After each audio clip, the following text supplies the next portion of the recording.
तो आज 20 तारीख की वाणी है। बाबा कह रहे मीठे बच्चे, सूर्यवंशी विजयमाला का दाना बनने के लिए श्रीमत पर पूरा पावन बनो। बाबा ने बताया कि पावन बनना बहुत ज्यादा जरूरी है। पावन बनने वाले बच्चे धर्मराज की सजाओं से छूट जाते हैं।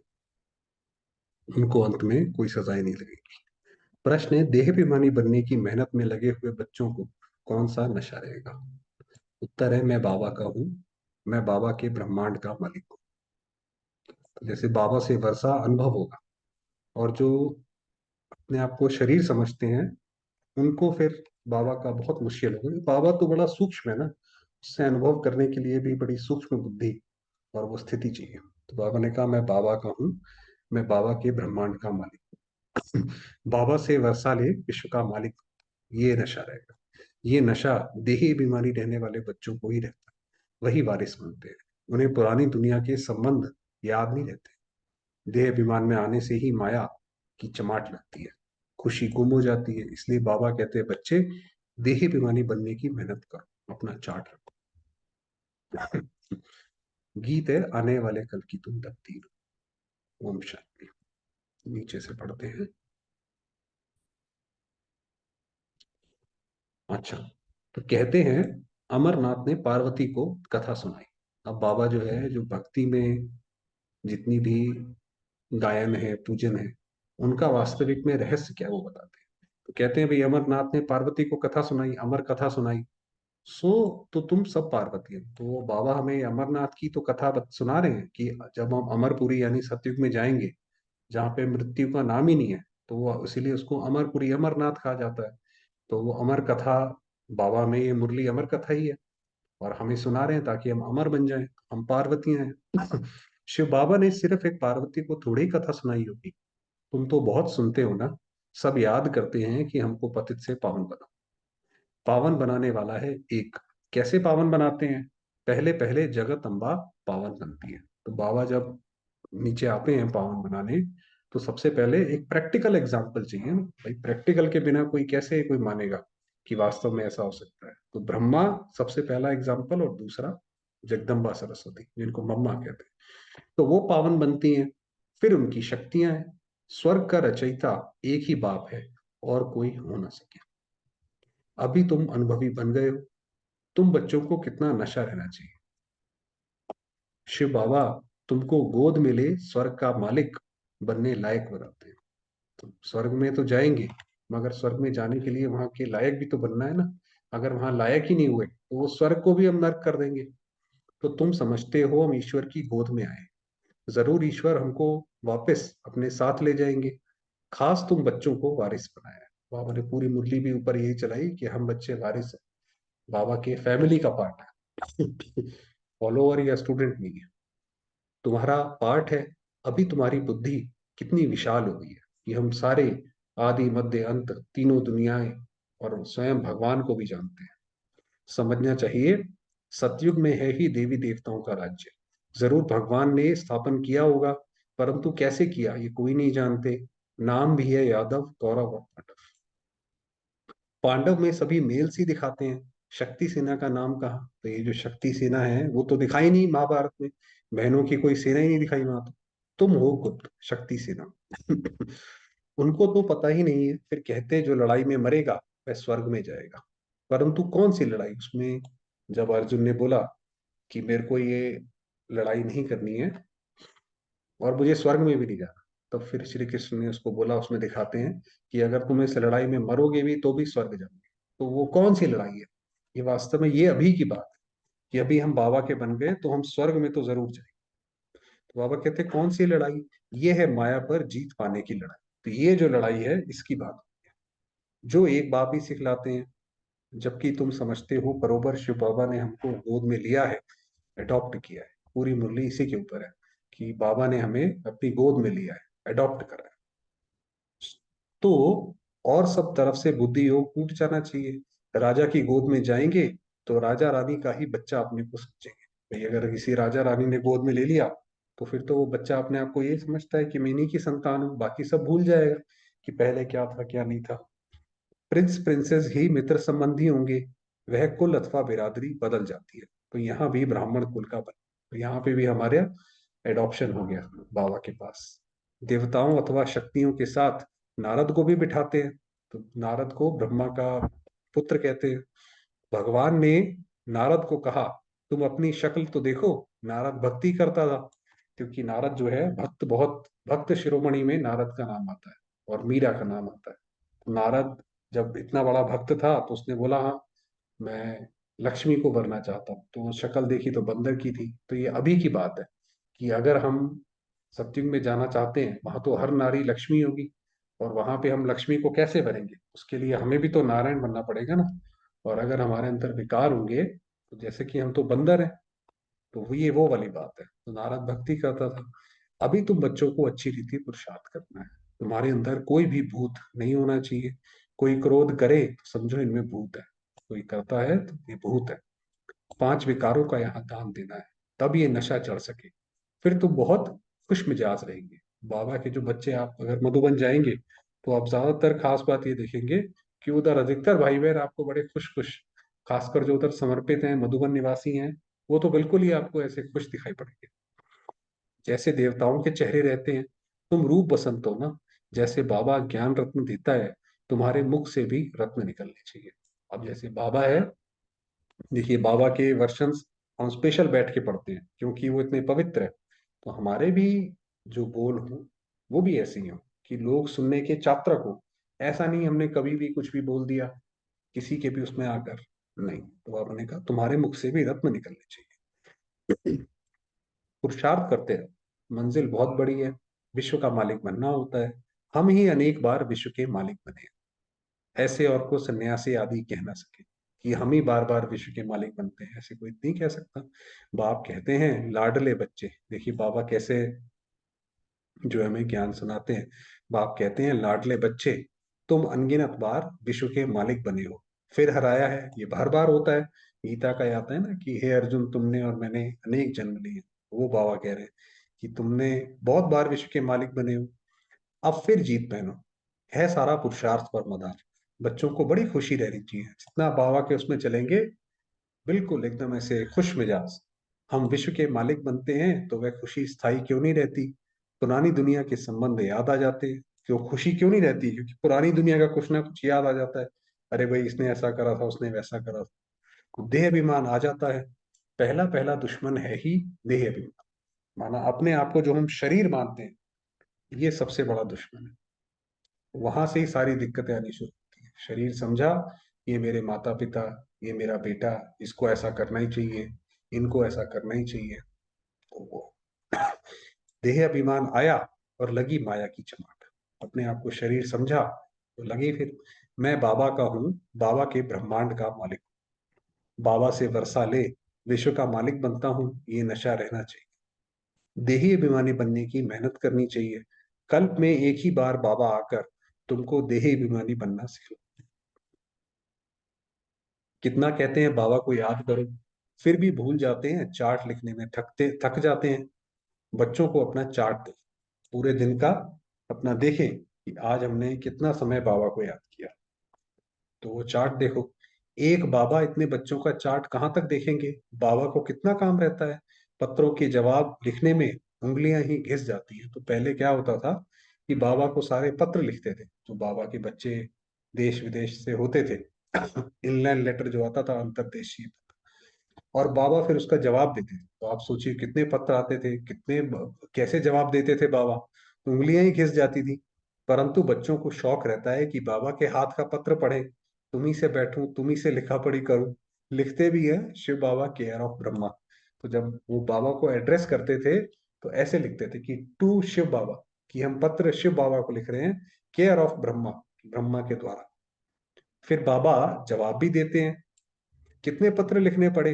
हाँ, सर्विसेबल बच्चे सर्विस का समाचार देंगे तो बाप भी खुश होगा, कि अगर हम बाबा को सर्विस का समाचार दें तो बाबा बहुत खुश होते हैं। अच्छी अच्छी चिट्ठी आएगी तो नैनों पर रखेंगे, दिल पर रखेंगे। फिर बाबा को हम चिट्ठी लिखेंगे, जैसे बाबा बता रहे हैं चार्ट लिखो। आप रात को आप बैठे, बाबा को आपने योग लगाया और चार्ट दिया कि बाबा आज मैंने ये सेवा की, देखो मैंने इस आत्मा को ज्ञान सुनाया या इन आत्माओं को सुनाया। तो बाबा को बाबा नैनों पर रखेंगे, दिल पर रखेंगे। नहीं तो वेस्ट पेपर बॉक्स में डाल देनी पड़ती है भाई। इधर उधर की बातें करी कि बाबा आज मैं यहाँ गिर गया, माया ने मुझे ऐसे हरा दिया, ये वाला विक्रम कर लिया, तो बाबा उस चिट्ठी का क्या करेंगे, वो तो फिर डस्टबिन में डाल देंगे। सर्विसेबल बच्चों की बहुत महिमा करता हूँ, जो सर्विस करते हैं। सर्विस करने वाले बच्चे ही दिल पर चढ़ सकते हैं। सपूत बच्चे माँ बाप को फॉलो करते हैं। बाप कितना अच्छी रीति समझाते हैं। भक्ति मार्ग में मनुष्य मुक्ति के लिए कितने धक्के खाते रहते हैं। भक्ति मार्ग में वो मुक्ति पाना चाहते हैं। वो कहते हैं भाई ये नानक दुखिया सब संसार, इसलिए हमें मुक्ति दो। और हम मुक्ति नहीं, क्योंकि हमें तो सत्युग का पता है, तो हम वहां जाना चाहते हैं। परंतु वे जानते ही नहीं कि मुक्ति कहाँ है। कुछ नहीं जानते। ज्ञान है ही एक ज्ञान सागर के पास। सृष्टि के आदि मध्य अंत को जानना, इसको ज्ञान कहा है। तो शास्त्रों में जो ज्ञान है वो कोई इतना ऐसे क्लियर कि ये धर्म आया वो धर्म आया, ऐसा कोई इतना तो है नहीं, तो इसलिए उसको ज्ञान नहीं कहते। आदि मध्य अंत, जब तक सृष्टि के आदि मध्य अंत को नहीं जाना है तो ब्लाइंड है। इसीलिए जो है वो कहते रहते हैं भाई कलयुग तो अभी बच्चा है, कलयुग तो अभी बहुत 40,000 वर्ष और पड़े हैं, क्योंकि जानते नहीं है। महाभारत लड़ाई भी सामने खड़ी है, बहुत तकलीफ होने वाली। ये दुनिया बड़ी गंदी है। बाप बच्चों को फिर भी समझाते हैं, बच्चे खबरदार रहना, कोई भूत होगा तो तुम गोरे कैसे बनेंगे। तुम कहते हो बाबा हम आपकी मत पर चलेंगे, तो बाबा कहते हैं भूतों को भगाओ। तो बाबा के अगर दिल पे चढ़ना चाहते हैं तो फिर भूतों को भगाओ, तभी तो बाबा जो है हमारा आह्वान करेगा। अगर हमारे अंदर गंदगी होगी, हमारे अंदर भूत होंगे, तो कैसे भगवान के सामने जाएंगे। इस दुनिया से ममत्व नहीं रखना। ये दुनिया तो बस गई की गई, बस ये तो अपनी आखिरी सांसें ले रही। तो इससे कोई, जैसे भंभोर को आग लगने वाली है, बस कुछ नहीं रखा। बुद्धि योग नई दुनिया में चला जाना चाहिए। तुम जानते हो हमारे लिए स्वर्ग की स्थापना हो रही है, तो याद करना पड़े ना, बाप को, स्वीट होम को और राजधानी को याद करो। तो यहाँ से ये ममत्व कैसे उठेगा, जब हम स्वर्ग की तरफ अपना ध्यान लगाएंगे। शरीर निर्वाह अर्थ सर्विस भी करो, फिर यह ईश्वरीय सर्विस भी। अच्छा, माना जॉब भी करो, ऐसा नहीं कि खाली बैठ जाओ, जॉब भी करो और जो है ये सर्विस भी करो। अच्छा, मीठे मीठे सिकिलदे बच्चों प्रति माता पिता बाप दादा का याद प्यार और गुड मॉर्निंग। रूहानी बाप की रूहानी बच्चों, हम रूहानी बच्चों की रूहानी बाप दादा को याद प्यार और नमस्ते। धारणा के लिए मुख्य सार, धारण क्या करना है। रूप बसंत बन, मुख से सदैव ज्ञान रत्न निकल। बाबा ने कहा जैसे बाबा के ज्ञान रत्न निकलते हैं, ऐसे ही हमारे भी ज्ञान रत्न। देवताओं जैसा खुश मिजाज बनना है। आज देखिए आज का मनुष्य कितना उसका चेहरा, चेहरे पर झुर्रियां, चिंता की, दुख की रेखाएं जो है रहती हैं। बाबा ने कहा तुम्हारा जो चेहरा हो, देवताओं का चेहरा हमेशा खुश मिजाज दिखाते हैं। ज्ञान और योग बल से विक्रम विनाश कर, बाप से डबल वर्षा ले। तो डबल वर्षा मुक्ति और जीवन मुक्ति, सिर्फ परम धाम नहीं जाना, हमें तो सत्युग में वरदान दिया, छोड़ो तो छूटो। इस पाठ द्वारा नंबर 1 लेने वाले उड़ता पंछी भव। उड़ता पंछी बनने के लिए ये पाठ पक्का करो, छोड़ो तो छूटो। बस जो काम करना है खुद करना है, ये नहीं ये सपोर्ट करे वो भी करे, तब हम वो करेंगे भाई। किसी भी प्रकार की डाली को अपनी बुद्धि रूपी पांव से पकड़कर नहीं बैठ। इसी पाठ से ब्रह्मा बाप नंबर 1। वे जैसे सवेरे बात कर रहे थे कि ब्रह्मा बाबा ने, जब ब्रह्मा बाबा को आदेश प्राप्त हुआ कि ये सारा का सारा बहनों माताओं के नाम करना है, तो बाबा का ना जो पार्टनर था, बिजनेस पार्टनर या कोई भी ऐसे कोई तैयार नहीं था।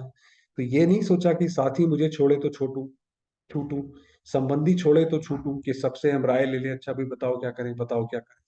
विघ्न डालने वाले विघ्न डालने से छोड़े तो छूटू। बाबा के सामने विघ्न क्या नहीं आए, लोग जान से मारने भी आए। तो स्वयं को सदा यही पाठ प्रैक्टिकल में पढ़ाया कि स्वयं छोड़ो तो छूटो। तो नंबर 1 में आने के लिए ऐसे फॉलो। स्लोगन है, जिनके संकल्पों में एक बाबा है, उनकी मनसा सदा शक्तिशाली। तो जितना सीता के मन में राम है, तो वो शक्तिशाली है, फिर रावण हाथ नहीं लगा सकता। ऐसे चलिए थोड़ी देर बाबा के हाथ।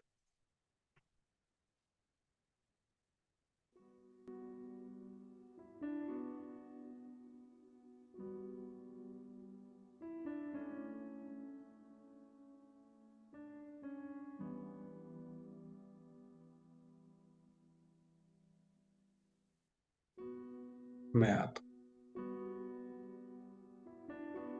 ज्योतिर्बिंदु।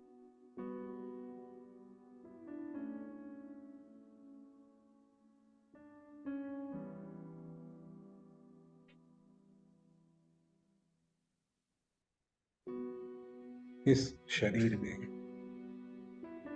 विराजमान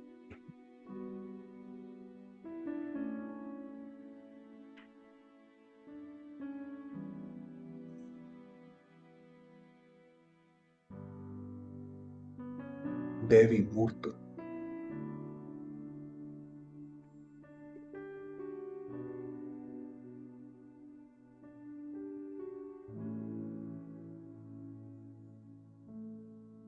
परम पूज्य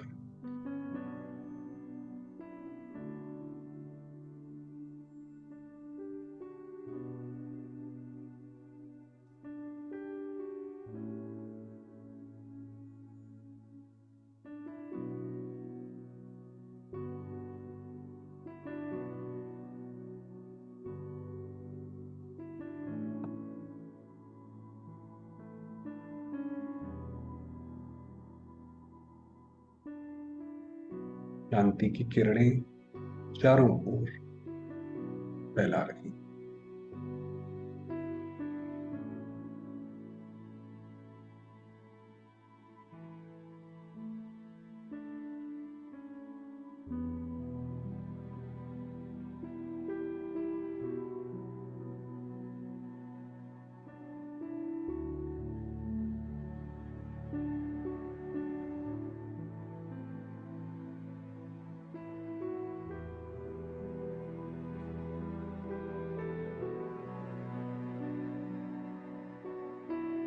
ये मेरा शरीर शांत है, स्वस्थ है।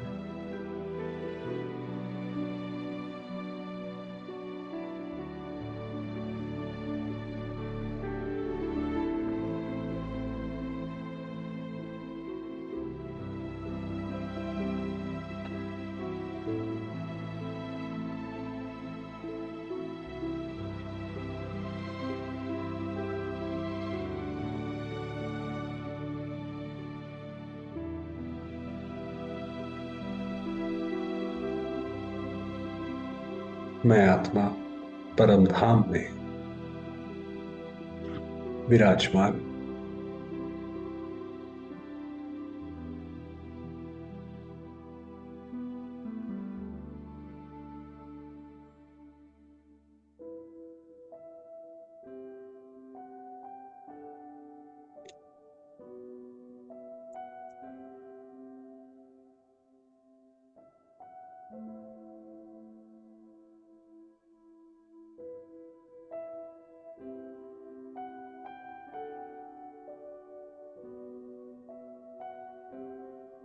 चारों ओर दिव्य लाल प्रकाश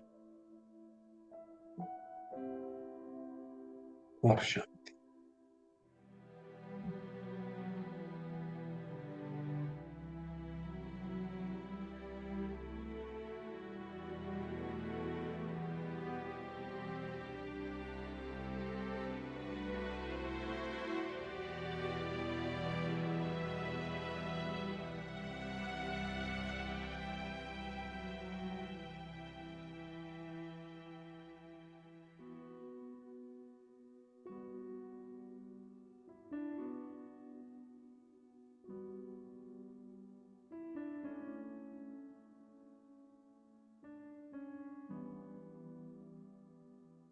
अनुभव करेंगे शांति धाम की शांति।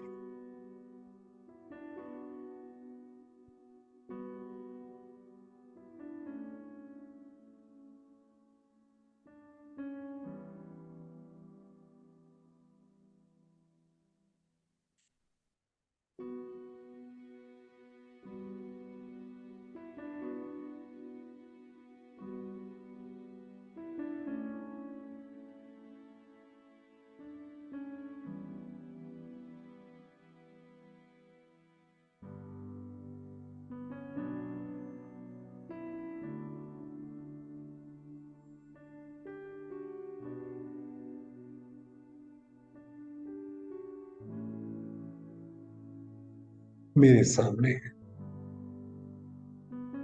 मेरे पिता,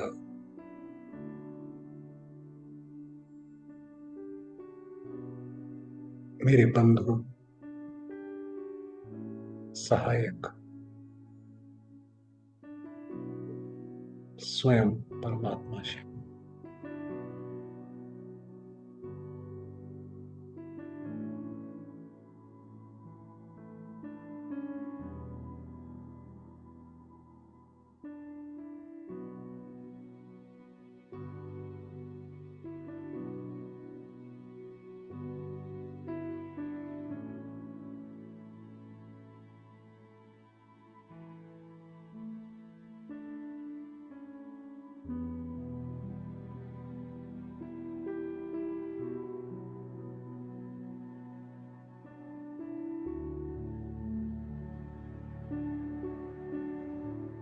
उनकी शीतल किरणें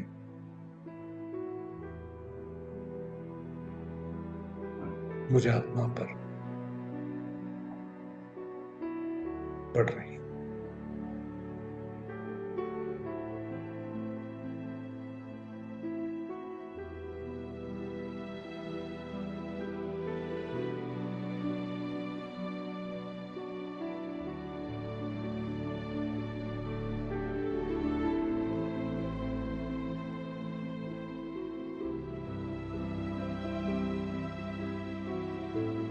मैं आत्मा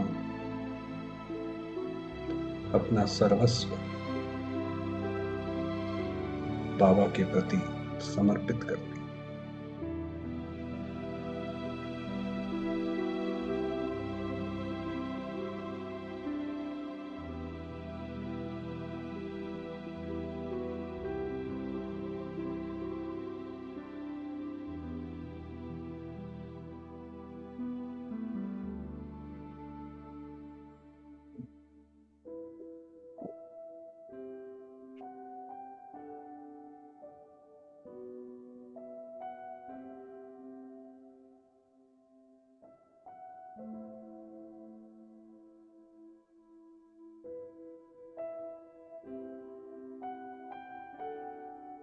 मेरा मन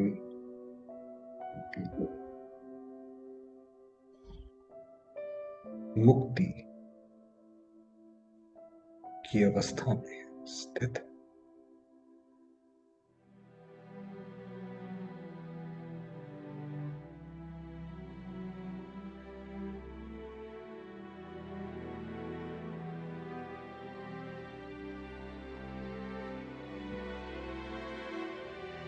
सर्व बंधनों से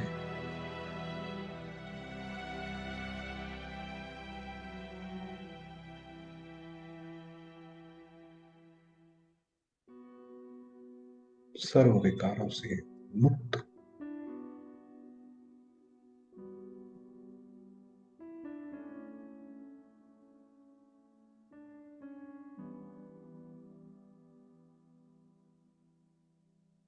एक बाबा की छत्र छाया में